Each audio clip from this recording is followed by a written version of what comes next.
Om Sadashivasmarambham Shankaracharya-madhyamam Asmadacharya-paryantam Vande Guru-paramparam Gurur-brahma Gurur-vishnu Gurur-devo Maheswara Guru Sakshat Param Brahma Tasmai Shri Gurave Namaha. Om Sahana Bhavatu Sahano Punaktu Sahaviryam Karavavahi Tejasvinavaditamastu ma vidyushavaihi. Om Shanti Shanti.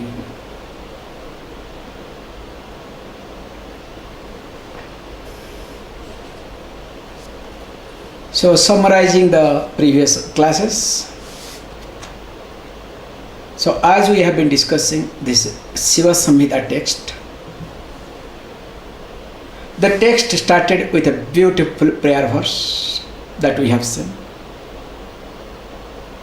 Then after this prayer, try to highlight that how different people talk differently. From verse number 4 to 16. Then try to talk that if really you are interested in all these opinions, definitely you are confused. And of course, you will keep yourself away from liberation. So while establishing on verse number 17, after discussing, after analyzing all the scripture, this Yoga Shastra, this text was prescribed. And while prescribing this Shastra, this scripture, the essence was being communicated in one, in fact, half line, half of the verse number 18. Yasmin gyate sarvamidam gyatam bhavati nishchitam iti. So, when I say you should have the text with you, so that you can start looking at referring. What is happening is, if you are spending some time with this text, definitely you will start enjoying. Whereas like any other class, okay, class time you open the text, after that you forget, it will not work. However, so the verse number 18 says that Yasmin gyate sarvavidam gyatam bhavati. By knowing which that everything is as well known. This is the subject matter. That's why you need to spend time, you need to put effort to know that. So that's why, what is the purpose of studying any other scripture? But the teaching is being again unfolded, being this part of this traditional, this part of the tradition and being the traditional text.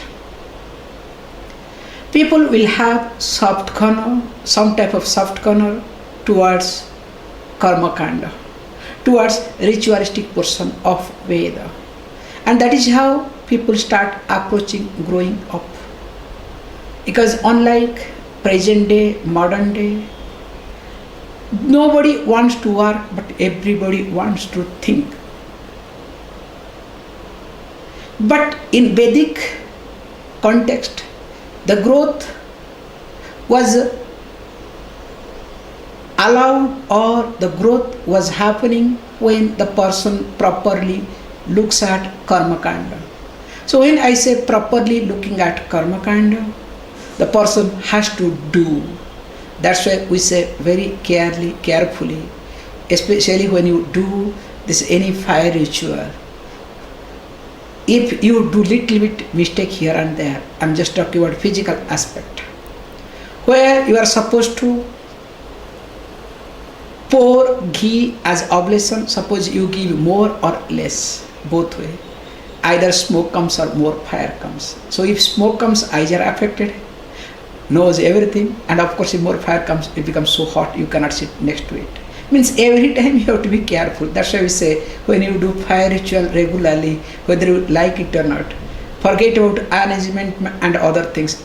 Just doing that fire ritual itself, you will have so much maturity that you cannot imagine. And of course the phalam is other aspect. The unseen phalam is entirely different. So there is a natural tendency that person will have soft corner for karma kanda. If you observe, especially in modern days, all these Swamijis starts with, earlier it was starting with yoga, then coming to Vedanta. Nowadays a new fashion starts with Neo Vedanta, and later on they come back to karma kanda. Do this ritual, do that, all these things, they continue. This is a very new approach present day. So whether it is a karma kanda or little bit bhakti and with this some fire ritual or do something or other, some tricks and techniques they have to engage. But here is being very carefully highlighted and discussed, which we have seen in details, the limitations of karma kanda, the ritualistic portion of Veda. In short, that when we do any sort of action, whether it is a fire ritual, whether it is japam, whether it is meditation, anything that you do has its own limitation. That we have seen in details. After seeing that, verse number 32 started beautifully. Okay, after knowing all these limitations of this karma kanda, that too the person becomes a karma yogi without any doubt. So when karma yogi means, in short, person is no more after kamya karma, means the person does not function to prove anything to anybody. There is no need to prove. There is no emptiness in the person. There is no, let us say, some type of void or a fear in the person. That's why the person does not do kamya karma. Kamya karma means the karma to be done for a purpose, for a certain goal. But the person is engaged, the person is always keeps doing nitya and naimitika karma. That's why the person becomes matured. That is how we discussed what in modern or psychological language we say that this is consistency. So when you see the consistency in you, whatever you are doing, we say even if you do wrong thing, let there be consistency. Because from that you will start learning. But if you keep fluctuating, definitely there will be no growth. And what to talk of this prescribed Vedic rituals. So when the person becomes a karma yogi, and being karma yogi keeps doing this nitya karma and naimitika karma, because that are to be done, there is no choice. In the process, person gains chitta suddhi, called here emotional maturity. Is able to make the mind available for the present situation. That's the point psychologically. So when the person is available or will be able to available oneself for teaching, now takes up karma sannyasa. Because as long as you are in a process, you need to do nitya karma and naimitika karma, and it keeps increasing some time. Especially if you are a good person, each one will ask you to do this, do that. You cannot say no. So in order to get out of that technically, that's the most important aspect. In order to release yourself from all nitya karma and naimitika karma, technically they take a karma sannyasa. So when you take a karma sannyasa, renounce yourself ritualistically, So that's why you become available for yourself. So once you become available for yourself, that is what we are talking, then you were available for the teaching. And the teaching was unfolded in the verse number 33. Atma bare tu drashtabhyah, shrotabhyah, mantabhyah, nitidhyasitabhyah. So it was being put in differently here. Atma bare tu drashtabhyah, श्रोतव्येत्यादि यत् श्रुतिः सासेभ्या तत्प्रयत्नेन मुक्तिदा हेतुदायिनी. So we have seen this point very carefully, that how this teaching of Brihadaranyaka Upanishad between Yajnavalkya and Maitreyi, both of them happens to be husband and wife. The husband becomes the teacher, wife becomes student. So it's a beautiful tradition. And because the story goes that he wanted to go for sannyas, and whatever he was having he wanted to distribute among both the wives.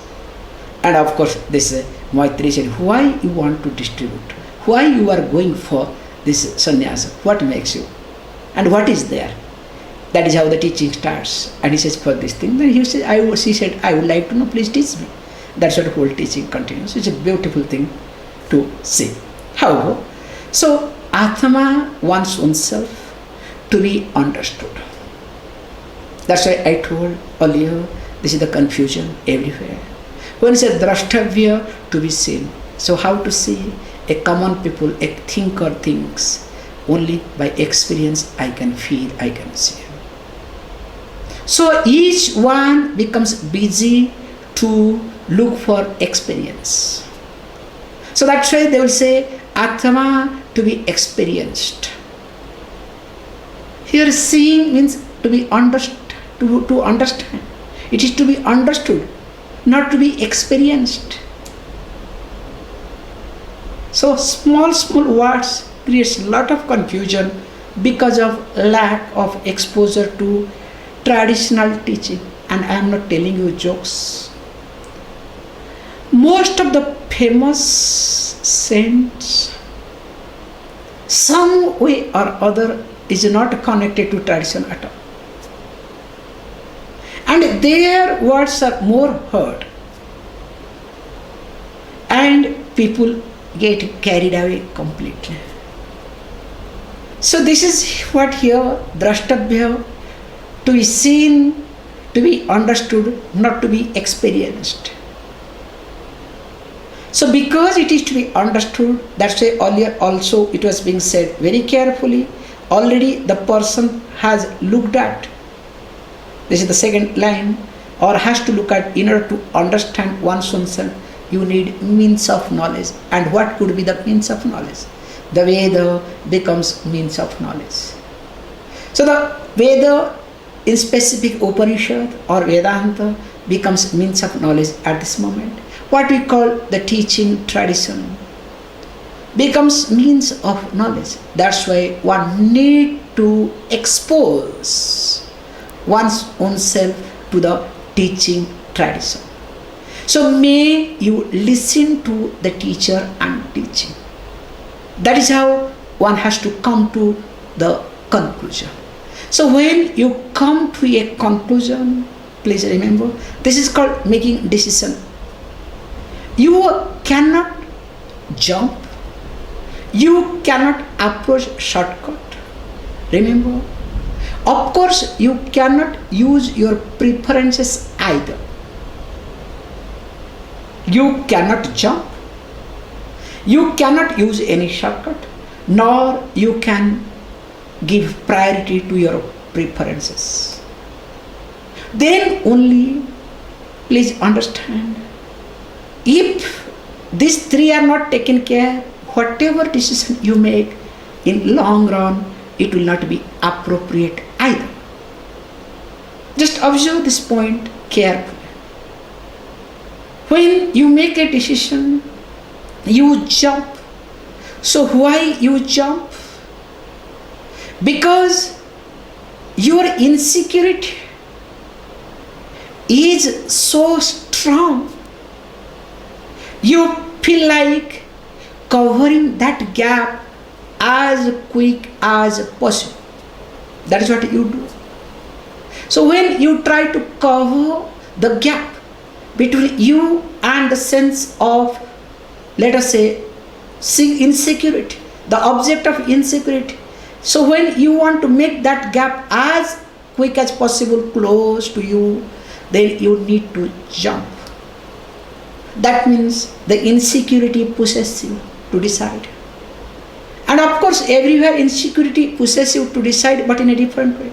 When you approach a shortcut, yes, you want to make it, but does not matter. Let me approach a shortcut because I am the smart, I am the intelligent. So when the insecurity pressurizes you and you consider yourself that you are smart, you are intelligent, what you need to do, you ignore many things, then you don't mind to take your shortcuts. And finally, while doing that, you also do prioritize your preferences, your whims and fancies, so that your sense of insecurity remains stronger and stronger. Because you get into a cycle of decision making, what we call the chain of action and reactions. And that is how you keep functioning in your life with reference to your decision making process. So that's why here is very carefully highlighted that you need to do nothing wrong in it, but you need to bring other factor which is very slow and steady. Because of your maturity, now you bring the teaching as means of knowledge. The teaching has to take over, not your thinking. So once you allow the teaching to take over, that is where the blossoming happens. So once the teaching takes over, you can see for yourself within these days, hopefully, that every day you are listening to, and if you are listening to the teaching carefully and spending some time with reference to the teaching, definitely there has to be a change in you, in your way of thinking. It has to, there is no choice. So that's why he says beautifully that the teaching is nothing which gives you abhayam. Which really gives, when I say abhayam, that you will be completely fearless. And that is what is called, the ultimate thing to happen in your life. We say this is called abhaya mudra. Today happens to be Purnima, full moon day, and of course this is full moon day hijacked and it goes to Buddha. And people say that I don't know how they create story, especially after independence. Buddha, in Indian context I am trying to say, after independence, Buddha became more stronger. Buddhism, not Buddhism, that Buddha teaching. In reality there was no teaching, there is no teaching either. But Buddha's, let us say, so-called teaching became very predominant because of one person mainly, who happens to be the chairman of this Indian Constitution Committee, and he got converted because of some problem he had. He got converted to Buddhism. And after that, the Buddhism entered, or the Buddha literature entered so badly in India and destroyed children's mind. Like starting with the story, in fact, in my childhood, I had a big impact, even though I didn't accept fully, but it had a big impact. That a child, a prince, was not allowed to see a dry leaf in the palace. So all the dry leaves was being taken away, so that he should not understand, he should not know what is jara, what is called aging, geriatric problem. But once he came out, so at what age he came out? This is my question. There is a big gap. So that means what? Only the prince came out after marriage? After having a child? Because he left his house after marriage and after having child. However, then he saw an elderly person, ask the question. He saw a dead man, ask the question. And finally, he saw a renunciate. And of course, finally he decided to renounce. Such a beautiful narrative story. Destroyed the whole thinking faculty of common people, or you can say growing board. I was told in my childhood. And not only told, in the classrooms we were taught this way. That impression got stuck in our minds so strong, we didn't have time to think. The thinking faculty was deliberately, conveniently destroyed. So when did he saw all these things? When did he see all these things? And how long did it take for him to assimilate those things? Nobody taught. And of course, when we asked some questions that time, don't ask me what answer we got back from the teachers. So today, why I extended this thing, I went little bit away.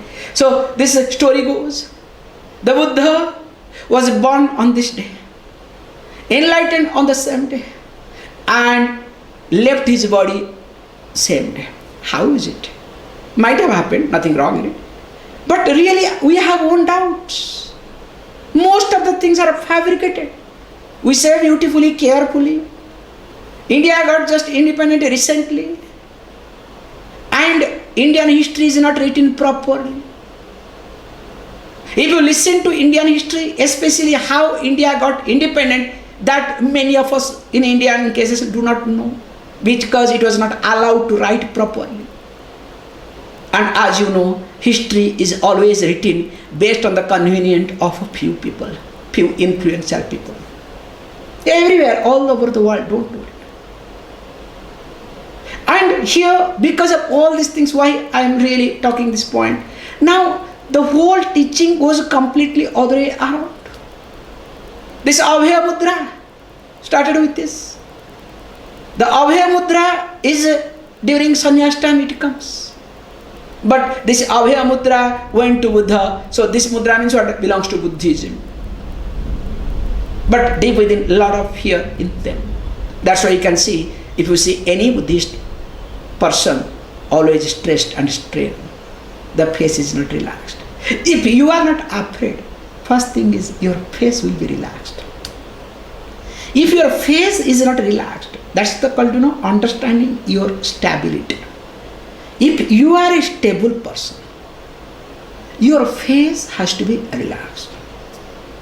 Unless and until your face is relaxed, please understand, deep within you are not stable at all. However, let me not get into that. So he says beautifully that the teaching is not that practicing ahimsa, that lifting your hand to everybody, because in Indian context, wherever you go, any Swami or anything else, whether they have or not, they will raise their hand, they bless you. And of course, some of them for photo purpose, they bless. That's a lot of things. But here it says beautifully, the teaching is not that. This ahimsa should be outcome of your understanding.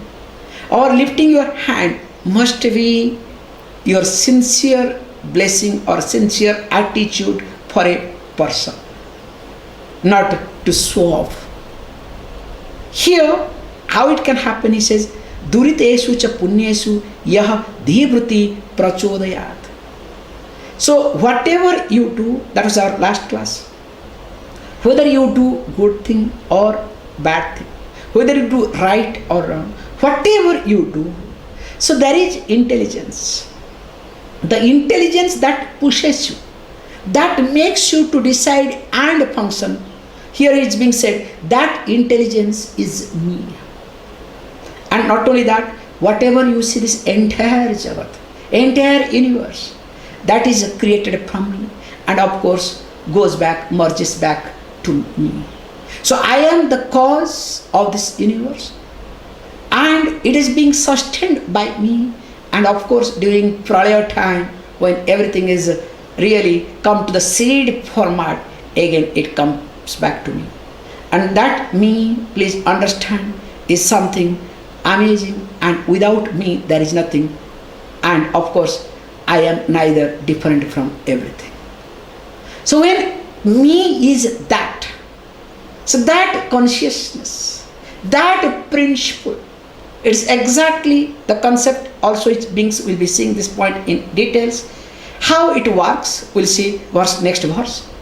You can see carefully, which we have discussed many times in different occasions, in different texts.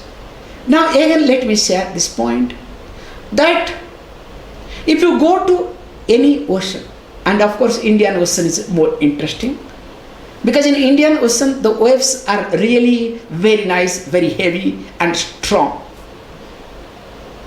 So you go to any ocean, you will see waves after waves will keep coming.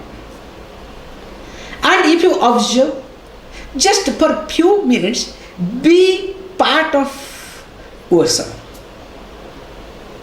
That ocean world, you can say, be part of it.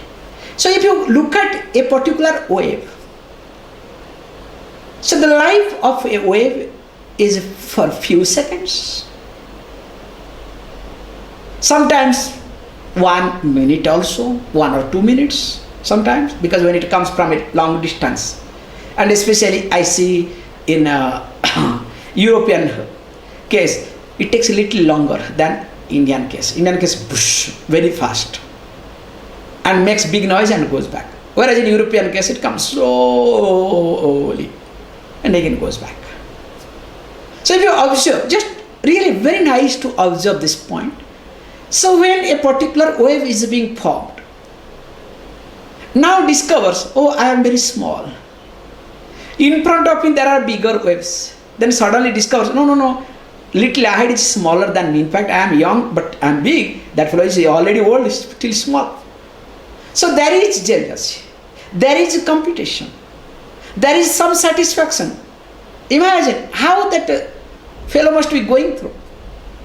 And of course, when it comes to the middle point, discovers, tries to look back, oh, there are many news are coming up. Oh God, they are bigger, they are different, what is going on? And when he looks at, look, already some of the waves are hitting the shore. Now they are going to completely lose their identity. After hitting it back, means like once the soul passes away, the Jivatma goes away, leaves the body, the Shava, the dead body lies down for some time. Then once dead body is being put, then what happens? Nothing remains, only you put a momentum. Just something you put, okay, this is my father's place, this is my mother's place. And of course in Indian case, we'll say, this is our cremation ground. Because generations together, they get a bond over there. So this is our cremation ground. My father, my forefather, God knows how many generations were born in the same place. However, coming back here, so this wave, when looks at, they are hitting, already some of them are hitting the shore and bouncing back. After a few minutes, nothing remains. Now there is a lot of issues in a given wave. Does not know what to do, what not to do. I am different from other wave. And of course, there are different type of waves. They do teach. They also will start behaving like a guru. Each one will open their schools of philosophies over there. Don't worry. What is there in life?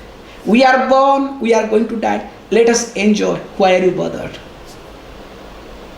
Another type of teaching, schools of philosophy will say, what is this? You need to do something. You need to extend your hand to others so that in return that person will extend his or her hand to you.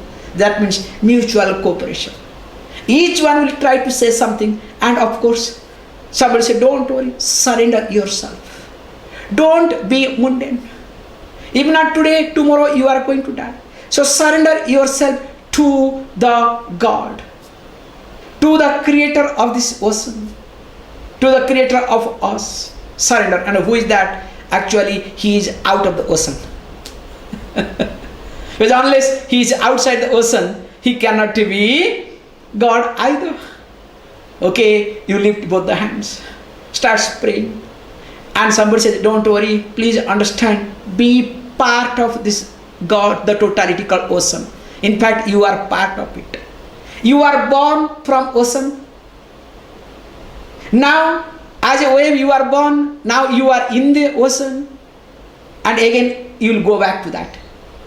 So that means you are born from the sea, again you are growing in the sea, you will go back to the sea. That means you are not different from sea. So you are in a small format, but the sea is in a big way. So you are a very tiny fellow, and the God is grand. So that's why you are part of it. I'm trying to talk all sort of philosophies. Today I was looking at how each one talks moksha differently. There are some 17 to 18 ways looking at moksha very nicely. It was really, I was enjoyed longer time because something or other today because of this full moon. However, coming back, so here, as it keeps going, now there is also another teaching says, hey, what are you doing? Why are you feeling insecure? All these are standpoints, nothing wrong in it. You can do all this. But remember, you are not wave at all. From you, this ocean is created. This ocean or the sea is being sustained by you. And again, this ocean will merge back to you. All the waves that you see is nothing but you. You are not different from ocean nor different from these waves.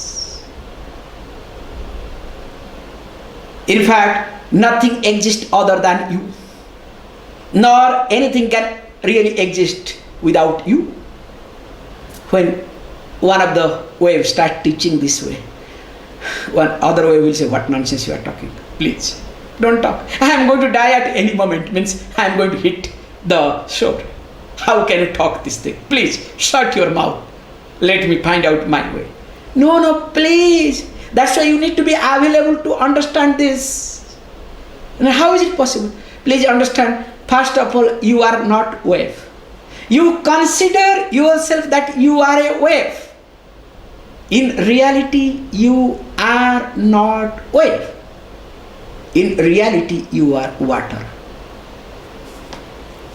A water takes a given form, and you name it as wave, and you identify yourself as wave, because you do not identify with the water, with the content, but always you identify with the form of that water.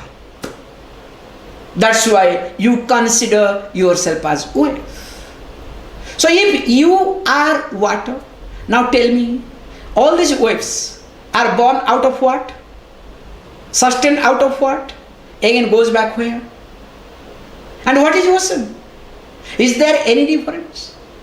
Can ocean exist without water? Can any wave exist without water?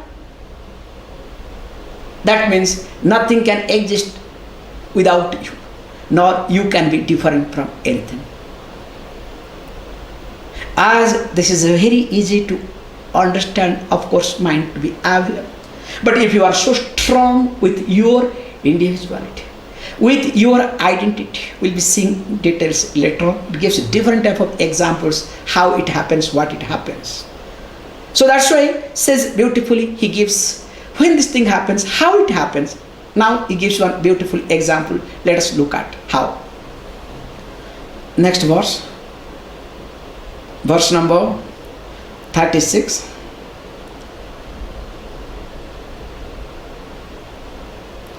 Jalapurne swasange sankheshu Jalapurne. Oh, I think I need specs. 1 minute. I made a big mistake because my this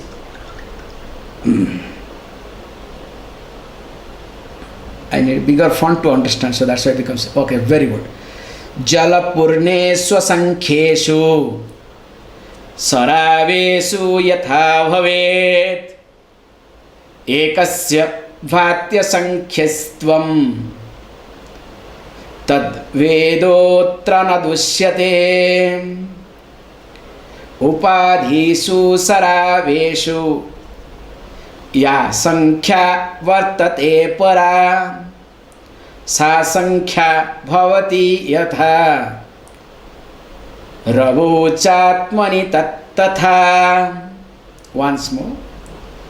Jalapurne swasankheshu Saraveshu yatha bhavet Ekasya bhatya sankhyatvam Tad vedotra na dushyate Upadhishu saraveshu Ya sankhya vartate para Sa sankhya bhavati yatha Ravochatmani tattatha.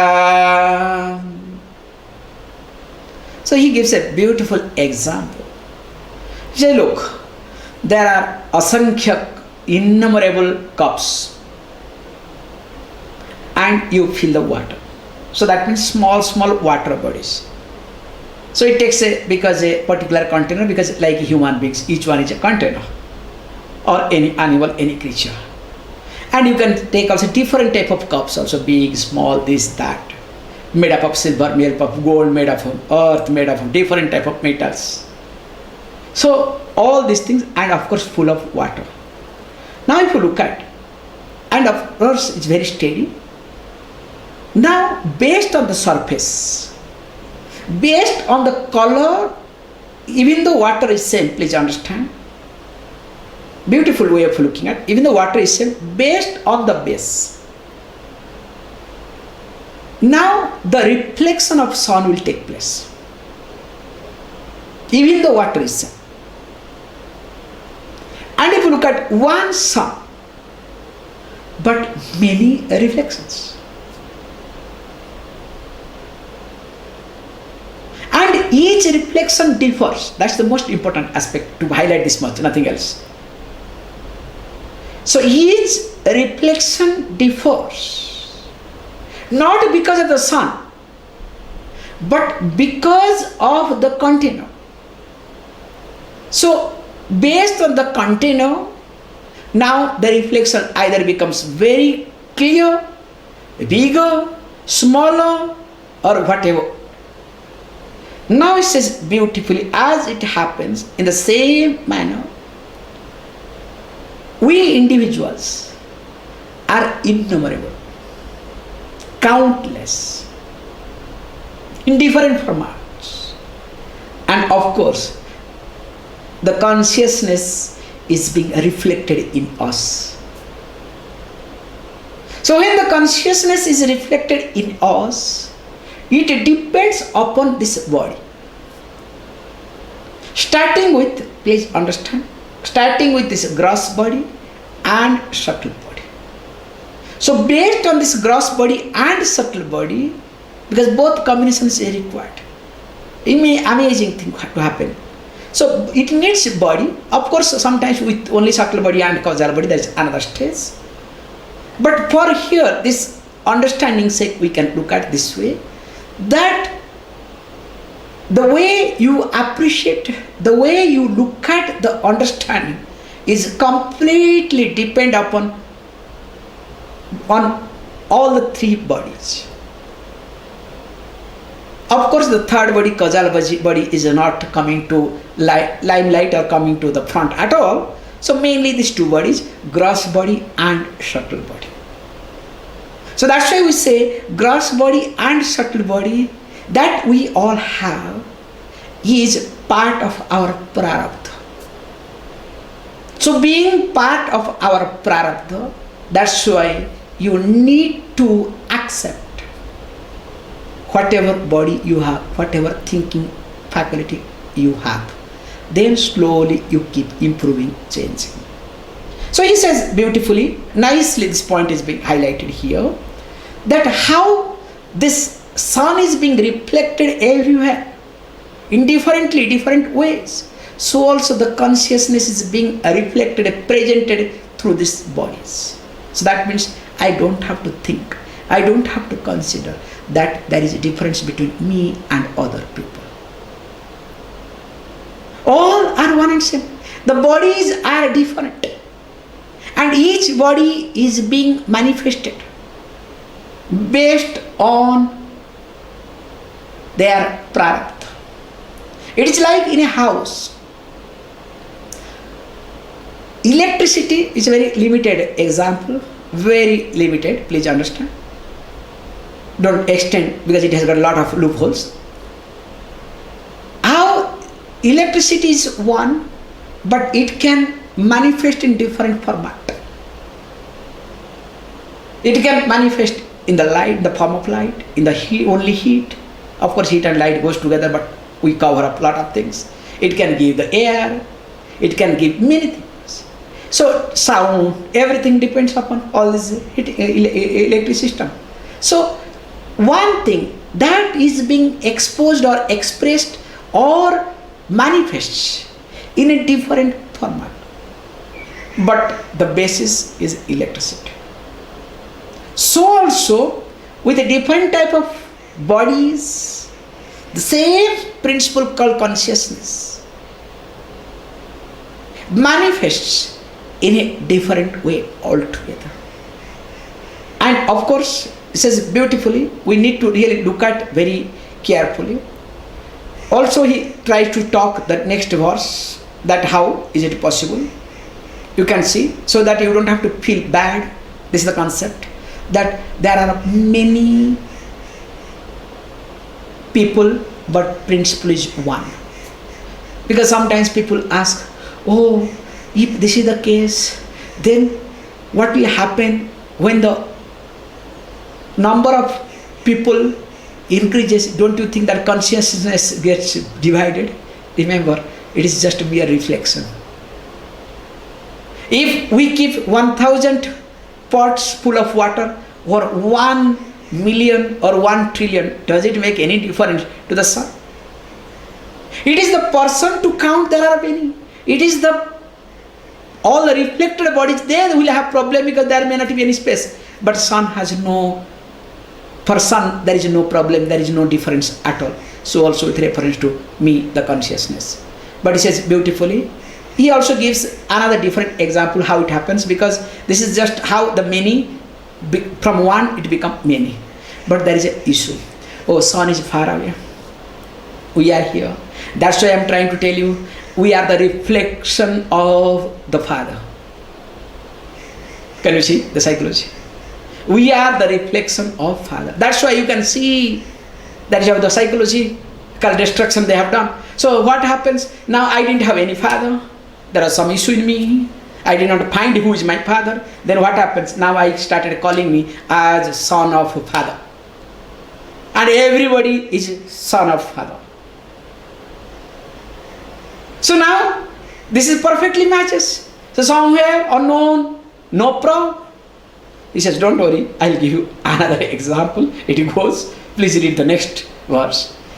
Yatheka kalpaka swapne nana vidhitayesyate jagarepi tatha pyekah tatheva bahudha jagat. Yatheka kalpaka swapne nana vidhitayesyate jagarepi tatha pyekah tatheva bahudha jagat. This is beautifully how it happens. It is not like sun is far away giving the reflections. So that's why the father is far away, created all the sons. Now, of course, went away. Poor mother had to cry. Then whole life mother started crying and crying. It's not like that, it's not going to happen either. He says that if you look at a dream, this gives another example which is a very important example. Because in this, there is no confusion. And this particular unique example, many people do not know. That's why all the religion have taken all other examples except this one. And this is purely Vedantic example, the Vedantic approach. So he says, what is that? Yatheka kalpakaha swapne nana vidhita ishyate. Nana vidhitaya ishyate iti. Jagarapi tatha pekah tatheva bahudha jagat. Just observe. A dreamer is one. But when the dreamer, the person goes to bed and starts dreaming, becomes a dreamer. From one, how many things happens? There is a dream world. There is a dream tiger. Fear, okay? Dream jungle. There is also dream, deer, different type of animals. Let us say you become hunter. You go to hunt deer happily. Then suddenly you discover behind you there is a tiger. So now if you look at this dream world, from one, how many is being created? And interestingly, at a glance, it is being created. Dream does not happen. First day creation, second day creation, third day creation, fourth day creation, sixth day, seventh day wants to take a holiday. Because God became tired. It doesn't work. This Darwin theory does not work. Darwin theory was nothing just to support. Please understand. Darwin theory was nothing just to support Christianity. Because those days, if any scientist talk against Christianity, you know what was happening to them. And that is not called science. We say beautifully, this is called science. I was talking few days back. This is what our biology, whatever I study now, I was refreshing once recently. What you do? First, you observe. After observation, you try to analyze. So after analysis, you create a hypothesis. So whether it's a Darwinism or anything, they came to this point, they observed, they didn't have eyes, the farsightedness, they depend upon the scripture or religious practices. They observed and also started analyzing. Oh, apes were our forefather, you can see. So no tail. Monkey apes, then human beings. Perfect. And of course they tried to observe what they observed. That they observed how this fish world from nothing, it's an interesting thing to observe. In a particular place, of course you need earth. You keep some water, or then bigger place, of course, natural climate. You will discover after few days or few weeks, some type of small fish will start getting formed. I don't know how it happens. Then slowly the small to big, and if you make it much more bigger, lot of things happens. So then they started observing. Oh, this is perfect. From nothing, now you can see some fish, the aqua. Then from aqua, a lot of other things will happen. So what they did is, from, please understand, observation, analysis and hypothesis. But we say this is called common thing, this is not science at all. Then we take more steps. From hypothesis, we go to very carefully, we call as that experiment. So when the hypothesis is being made, we need to experiment. So when the experimentation takes place and experiment supports the hypothesis, then we go for mechanism. So mechanism means same type of experiment has to be done in different places, different parts, like how this vaccine is being done now. Observation, patience, then analysis, then hypothesis. This is a fact, then we need to resolve, so we need to create a vaccine to resolve this fact aspect. Now, then what they are doing is, now they are experimenting. So when they experiment, now after experimentation, if that comes to true, they will go to next step called mechanism. With the same surrounding, same situation, they will try to adopt the same experiment. If the mechanism goes perfectly, that means what? Again, they will go back to the hypothesis and say this is perfect. Suppose the mechanism fails, then again they will go back not to hypothesis, they will go back to observation. So all these things, whatever we say science, please understand, is nothing, just supporting religion. Whatever you see, I am sorry to say, this is what happens. However, he says beautifully that you need to look at, it is not like it is not like Darwin theory. In fact, recently they say Big Bang theory is a closure. In fact, we accept that. This is called Vedantic teaching. How? Here in the dream, at a glance, at a sudden, the dream world appears. And each one becomes different. And all of them are connected to you, the dreamer.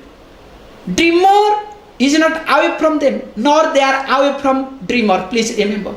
But interestingly, as long as you are under the spell of dream, even though the dream tiger is being created by you, because you are under the spell of dream, you are trying to run away from dream tiger.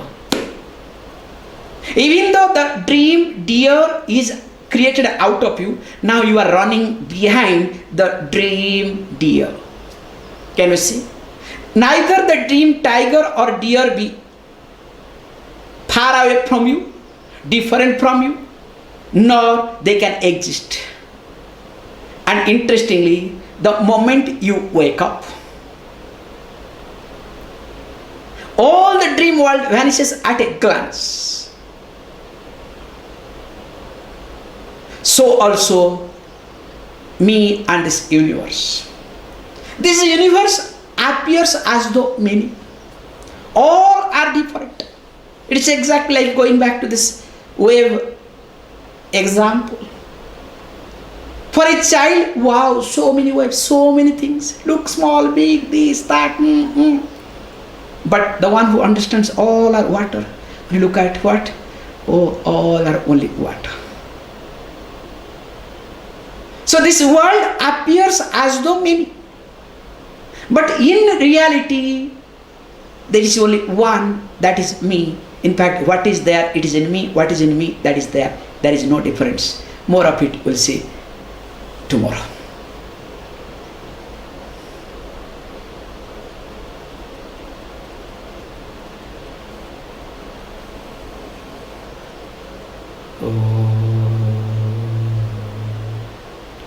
Om Purnamada Purnamidam Purna Purnamudachyate Purnasya Purnamadaya Purnameva Vashishyate. Om Shanti Shanti Shanti.